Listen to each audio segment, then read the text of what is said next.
말씀입니다. 신약성경 누가복음 2장 8절로 14절까지의 말씀입니다.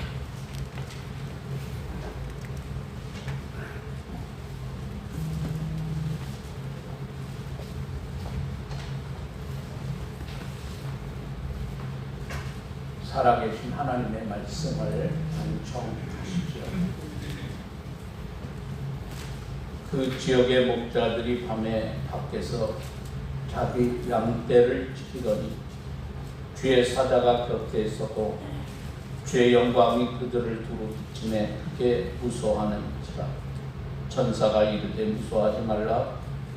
보라, 내가 온 백성에게 미칠 큰 기쁨의 좋은 소식을 너희에게 전하노라. 오늘 다윗의 동네에 너희를 위하여 구주가 나셨으니 곧 그리스도 주시니라. 너희가 가서 강보에 쌓여 구유에 누워 있는 아기를 보리니 이것이 너희에게 표적이니라 하더니 호련히 수많은 천군이 그 천사들과 함께 하나님을 찬송하여 이르되 지극히 높은 곳에서는 하나님께 영광이요 땅에서는 하나님이 기뻐하시는 사람들 중에 평화로다 하니라. 아멘. 살아계신 하나님의 말씀입니다. 현대인들이 추구하는 세 가지가 있는데 여러분 무엇이라고 여러분 생각하십니까? 현대인들이 추구하는 세 가지는 돈, 명예, 재미입니다.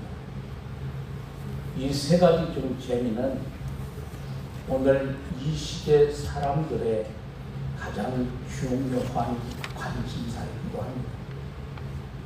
김선진 교수의 재미의 본질이라고 하는 책에 이런 내용이 있습니다. 전에 알파고와 우리나라 최고의 바둑을 제일 잘 두는 이세돌 구단의 이 바둑 대결을 보고 가장 큰 충격을 받은 것은 어느 대학교 바둑학과 학생들이 바둑을 평생 업으로 선택을 했는데 그 분야에서 인공지능이 인간 최고수를 이기는 걸 보고 모든 학생들이 충격에 빠졌겠지요. 그런데 그때 학생의 한마디는 알파고가 실력은 좋을지언정 바둑 두는 즐거움과 행복은 모르잖아요. 아무리 알파고가 바둑을 잘 둬도 나는 바둑을 계속 하겠어요. 왜? 재미있으니까. 여러분, 이 말 속에는 미래에 대한 통찰력이 담겨 있습니다. 미래의 미래 기준은 재미가 중요한 요소가 됩니다. 우리 인간이 재미를 못 느끼는 단순 반복 작업은 오늘날 기계가 대체하고, 그리고 인간이 재미있다고 느끼는 일은 그만큼 복잡하고 창의적인 일이기 때문에 인공지능이 대신하기가 쉽지 않습니다. 설령 기계가 대체한다 해도 우리는 계속 할 수 있어요. 왜? 재미있으니까. 사람들은 재미와 즐거움을 찾아 돌아다닙니다. 또 이런 인간의 욕구를 충족시켜주기 위해서 세상은 끊임없이 뭔가를 쏟아내요. 여러분, 오늘 굉장히 춥잖아요. 그런데 여러분 목도 강가에 가보세요. 아마 목도 강가에 캠핑 온 분들이 있을 거예요. 가끔은 이해가 안 될 거예요. 아유, 좋은 집이 있을 텐데 저분들은 왜 추운 저 나라에 여름도 아니고 왜 했을까? 그분들은 캠핑하는 게 재미고 즐거움이에요. 우리는 이해를 못하는데 재미있다는 거예요. 그래서 사람들은 온갖 여러분 상품과 전자제품, 예쁘고 멋있는 옷, 식당과 술집, 서로 자신들이 재미를 주겠다고 손짓을 하잖아요. 방송, 인터넷, 영화, 신문과 같은 대중의 매체는 스포츠, 운수, 연애, 문화, 정치, 경제에 걸쳐 즐거움을 얻은 사람들을 우리들에게 소개를 해줍니다. 종종 더 큰 만족과 즐거움을 얻고자 술과 담배, 마약, 음란, 도박과 같이 자극적인 것들을 취하다가 어떤 사람은 결국에 파멸에 이른 경우도 봅니다. 우리는 세상에서 진정한 기쁨을 얻을 수 없습니다. 그런데 여기 세상이 주는 즐거움과 다른 기쁨이 있다는 거예요. 여러분, 이 기쁨은 쉽게 변하지 않는 기쁨이요, 절대적이고 영원한 기쁨입니다. 이 기쁨은 영적인 기쁨입니다. 창세기 2장을 보면 하나님께서 인간을 지으시고 이끄신 곳이 있어요. 어디냐면 바로 여러분이 잘 아는 에덴 동산입니다. 여러분, 에덴의 뜻이 무엇이에요? 기쁨과 희락, 환희. 이 동산에는 죽음도 없고 질병도 없습니다. 죄도 미움도 시기심이나 탐욕이 없습니다. 다만 이 에덴은 하나님을 사랑하고 다른 이들을 사랑하고 하나님께서 주신 사명이 있었습니다. 하나님 안에 거할 때 사람들은 기쁨이 마치 그림자처럼 그들을 따라다녔어요.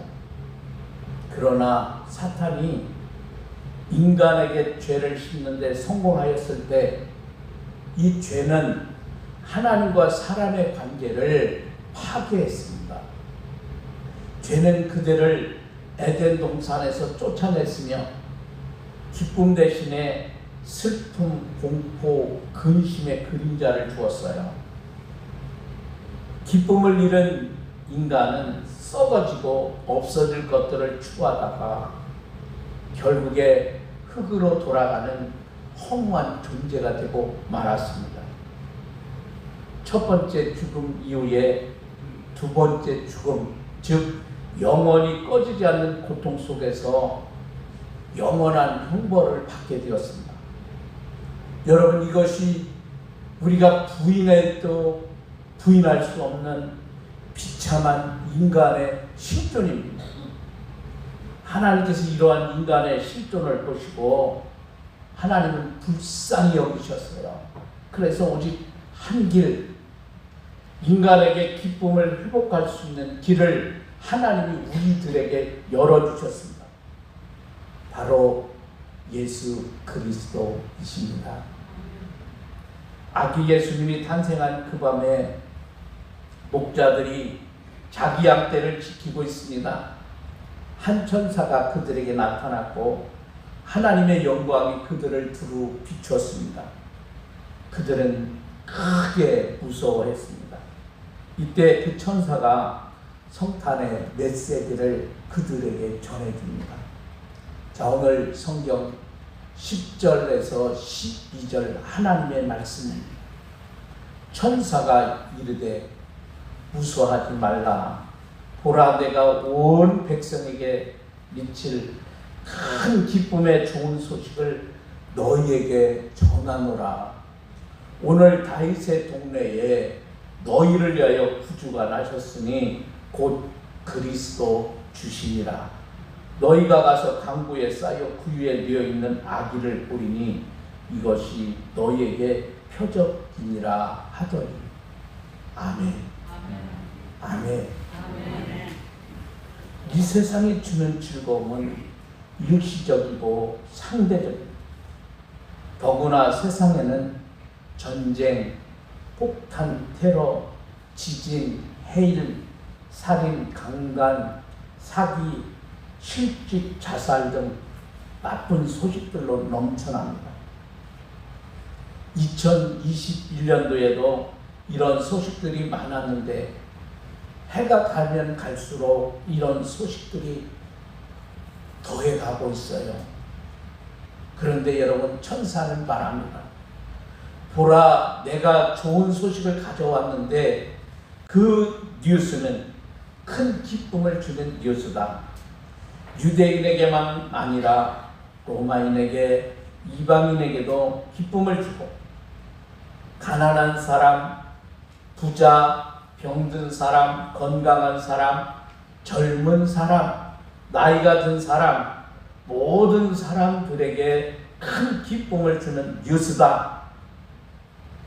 여러분, 세상에 이런 뉴스가 어디에 있습니까? 오늘 성경은 11절에 우리에게 말씀합니다.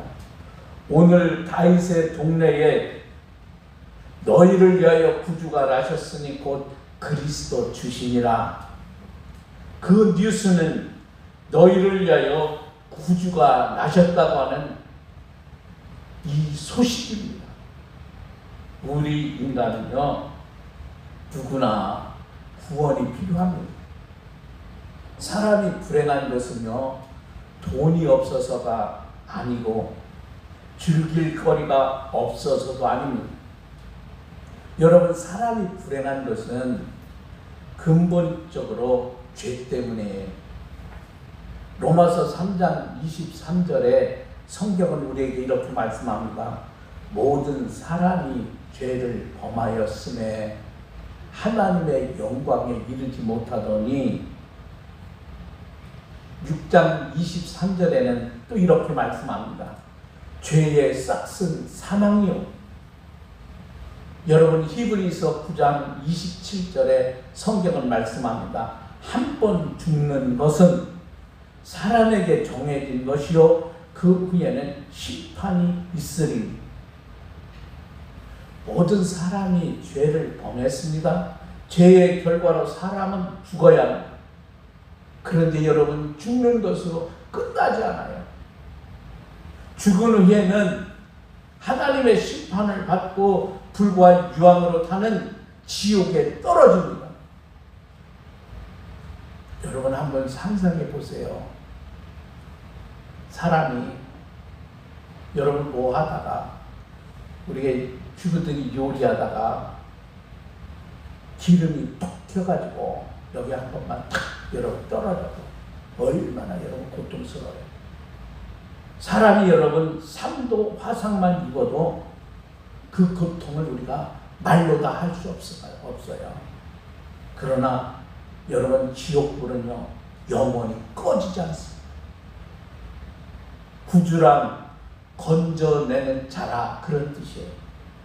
우리 인간은 한 사람도 예외 없이 이 무서운 죄의 세력에서, 지옥의 불에서 건짐을 받아야 합니다. 천사는 계속해서 우리들에게 말합니다. 여러분, 10절의 말씀을 보십시오. 너희가 가서 강보에 쌓여 구유에 뉘어있는 아기를 보리니 이것이 너희에게 표적이니라 하더니, 구주가 포대기에 쌓여 구유에 놓였다는 사실이 여러분 왜 기쁨의 좋은 소식일까요? 구주가 가이사의 궁전에 나서 황금 요람에 누워있다면 아무도 그에게 여러분 다가갈 수 없습니다. 그런데 구주가 포대기에 쌓여 구유에 놓였기 때문에 누구든지 다가갈 수 있습니다. 누구나 친구가 될 수 있는 거예요. 전능하신 하나님이 우리 죄인들을 구원하시려고 이 땅에 오셨는데 구유에 누긴 아기로 오셨습니다. 이것은 가장 큰 자기 비움이요 낮아짐이요 자기 희생입니다. 구유에 누신 예수님은 일생을 구유의 정신으로 사셨습니다. 우리는 나에게 조금만 자존심을 건드리는 말을 들어도 여러분 얼마나 힘들어. 그런데 창조주이신 예수님은 자기를 비워 영광의 보좌를 버리고 이 땅에 사람이 되셨습니다. 하나님이신 예수님이 우리들의 종이 되어 죄인들을 섬기셨습니다. 당시 로마 제국은 영원할 것 같았으나 역사에서 사라졌고 황제도 같습니다. 가이사의 궁전은 화려하게 보이나 그 안에 생명이 없어요. 이제 돌무더기의 흔적만이 지금 남아있습니다. 그런데 구유에 누인 아기에게는 하나님의 생명이 있습니다. 구유에 누인 아기는 약한 것 같으나 강한, 곧 사라질 것 같으나 영원한 이 구주가 포대기에 쌓여 구유에 누여 있다는 것은 하나님 구원 역사의 방법입니다. 자기를 비우고 낮추고 희생하며 섬기는 곳에 생명의 역사가 나타납니다. 구유에 오셔서 구유의 생애를 사신 예수님을 배우며 따르는 곳에 여러분 진정한 행복이 있습니다. 이것은 하나님의 은총이며 하나님의 축복입니다. 강보에 쌓여 구유에 누인 아기 예수님을 우리는 찬양합니다. 오늘 본문 13절과 14절 하나님의 말씀을 여러분 보십시오. 호련히 수많은 천군이 그 천사들과 함께 하나님을 찬송하여 이르되 지극히 높은 곳에서는 하나님께 영광이요 땅에서는 하나님이 기뻐하신 사람들 중에 평화로다. 예수님이 아기로 출생한 사건은 세상 모든 사람에게 미칠 큰 기쁨의 복된 소식입니다. 우리를 죄와 사탄의 권세에서 건져주실 구세주가 탄생했기 때문입니다. 여러분, 세상에 이처럼 복음은 기쁜 소식이에요. 요한복음 15장 11절 하나님의 말씀에 내가 이것을 너희에게 이름은 내 기쁨이 너희 안에 있어 너희 기쁨을 충만하게 하려 함이라. 아멘. 여러분, 이 기쁨의 절정이 부활이에요. 예수님께서 우리에게 생명을 주시기 위해 십자가에서 죽으셨습니다. 차가운 무덤에 예수님이 묻히셨습니다. 그런데 극적인 반전이 일어났습니다. 3일 만에 다시 예수님이 부활하셨습니다. 사망이 그분을 무덤에 가둘 수 없었습니다. 모든 기쁨의 절정, 그것은 바로 부활의 기쁨이에요. 교회는 이렇게 기뻐하는 사람들이 모인 공동체입니다. 교회는 기쁨의 공동체입니다. 흑암의 권세에서, 사망의 권세에서, 죄의 권세에서 건짐을 받았기에 우리는 기뻐합니다. 하나님의 자녀가 되어 천국의 후사가 되었기에 우리는 기뻐합니다. 내 힘과 노력으로는 할 수 없었는데 하나님의 은혜로 되었기에 기뻐합니다. 어떻게 복음이 들어오기만 하면 여러분 기쁨이 충만해. 심지어 예수 믿는 것으로 핍박을 받아도 오히려 기뻐하는 귀한 일들이 교회 안에 성도들 안에서 일어납니다. 그런데 여기서 우리가 깨달아야 합니다. 세상적인 것이 우리 안에 너무 가득 차면 우리는 예수님을 기뻐하며 내 마음에 모시는 것이 불가능합니다. 오히려 예수님을 소홀히 생각하거나 우리가 무시하기가 쉽습니다.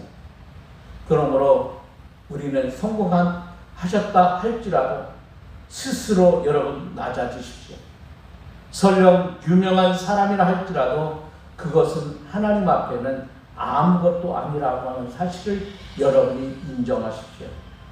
설령 많은 재산을 쌓고 걱정 없이 사는 분이라 할지라도 그것은 다 헛된 것이요, 때가 되면 모두가 썩어질 것을 인정하고 여러분의 마음을 비우십시오.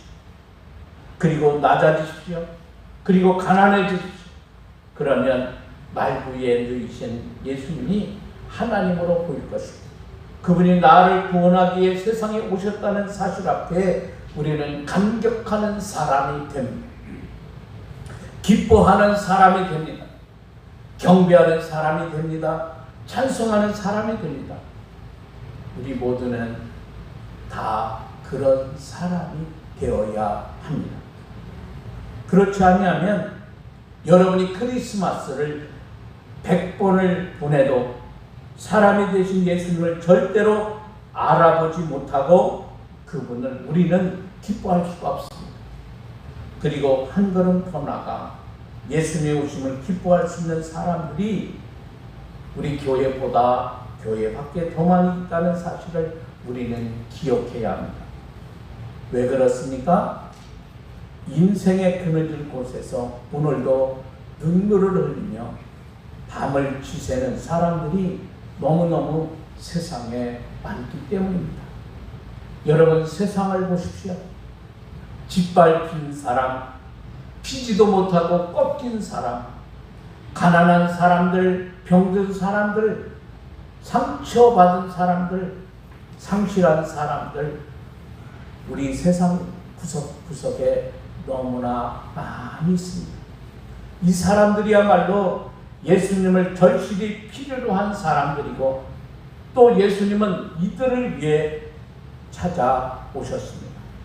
그런데 아직도 예수님이 오신 그 기쁨의 소식을 듣지 못해서 예수님을 우리가 영접하지 못하고 방치된 채 남아있는 많은 사람들이 있습니다.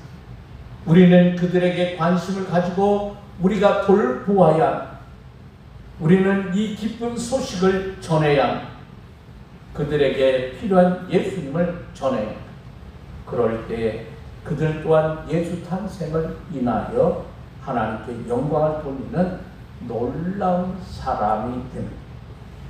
올해는 크리스마스의 진정한 의미를 생각하고 겸손한 마음으로 섬기는 마음의 자세로 여러분이 돌아가십시오. 그래서 큰 기쁨의 좋은 소식을 널리 전파하는 우리 사랑하는 믿음의 사람들이 다 되십시오. 하나님은 여러분을 사랑하십니다. 기도하겠습니다. 하나님 아버지, 우리에게 성탄의 좋은 기쁨의 복음의 소식을 우리에게 주시고 이제 우리들만 그 소식을 가지고 사는 것이 아니라 우리에게 주신 그 기쁨의 구원의 소식을 우리도 전파하며 구원받는 사람들이 날마다 더해 가기를 원합니다. 이번 성탄절을 통해서 다시 한번 우리 자신이 얼마나 하나님의 사랑받는 믿음의 존재인가를 깨달아 알게 하시고 이 기쁜 소식을 널리 전파하여 구원의 백성이 날마다 더해가는 아름다운 교회와 사랑하는 성도들이 되도록 은혜와 복을 허락해 주옵소서. 우리에게 성탄의 기쁜 소식을 주신 우리 주님 예수님의 귀하신 이름으로 기도합니다. 아멘.